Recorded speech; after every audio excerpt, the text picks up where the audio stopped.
रात के अंधेरे में दुश्मन देश की एक तंग गली में एक फटा हुआ कुर्ता पहने झुकी कमर वाला एक आदमी चुपचाप आगे बढ़ रहा था। उसके चेहरे पर थकान थी, आंखों में सन्नाटा, और हर कदम पर मौत उसका पीछा कर रही थी। कोई नहीं जानता था कि वह साधारण सा दिखने वाला आदमी भारत का सबसे खतरनाक जासूस बनने वाला है। यह कहानी है अजीत डोभाल की, उस शख्स की जिसे भारत का जेम्स बॉन्ड कहा जाता है। साल 1968 एक युवा आईपीएस अधिकारी के रूप में उनकी शुरुआत हुई, लेकिन कुछ ही सालों में उनकी असली पहचान वर्दी से कहीं आगे निकल गई। 1972 में वे इंटेलिजेंस ब्यूरो से जुड़े और यहीं से शुरू हुआ वह सफर जो फिल्मों से भी ज्यादा खतरनाक था। मिजोरम के उग्रवाद से लेकर पंजाब की आग तक डोभाल ने उन जगहों पर कदम रखा जहां आम आदमी जाने की कल्पना भी नहीं कर सकता। वे सिर्फ जानकारी इकट्ठा नहीं करते थे, वे दुश्मन के दिमाग में उतर जाते थे, कई बार भेष बदलकर, कई बार अपनी पहचान मिटाकर। लेकिन उनकी सबसे खतरनाक कहानी शुरू हुई पाकिस्तान की धरती पर। कहा जाता है कि वे वहां करीब 7 साल तक अंडरकवर रहे, कभी एक आम मुसाफिर की तरह, कभी भिखारी के भेष में। दुश्मन की आंखों के सामने रहकर भी उनकी पहचान किसी को नहीं हुई।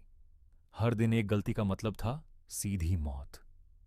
वहां से मिली सूचनाओं ने भारत की सुरक्षा रणनीति को नई दिशा दी। फिर आया 1988, ऑपरेशन ब्लैक थंडर।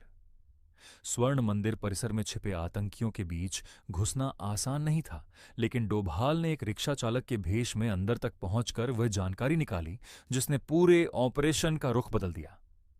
यह सिर्फ बहादुरी नहीं थी, यह नसों में दौड़ता हुआ नियंत्रण, धैर्य और मौत के सामने मुस्कुराने का साहस था। यही वजह थी कि उन्हें कीर्ति चक्र से सम्मानित किया गया। ऐसा सम्मान पाने वाले वे पहले पुलिस अधिकारी बने।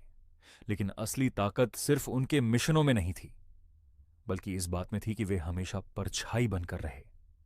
आज भी जब देश की सुरक्षा की बात होती है, कई बड़े फैसलों के पीछे उनका दिमाग माना जाता है। 2026 में भी उन्होंने सार्वजनिक रूप से कहा कि वे रोजमर्रा के काम के लिए मोबाइल और इंटरनेट तक इस्तेमाल नहीं करते, क्योंकि जासूसी की दुनिया में खामोशी ही सबसे बड़ा हथियार होती है। फिल्मों में जासूस गोलियां चलाते हैं, लेकिन असल दुनिया में सबसे खतरनाक हथियार होता है एक ऐसा दिमाग जो दुश्मन से कई कदम आगे सोचता है।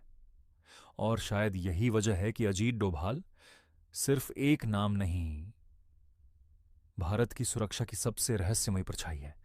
कुछ कहानियां इतिहास में लिखी जाती हैं और कुछ खामोशी में देश की सीमा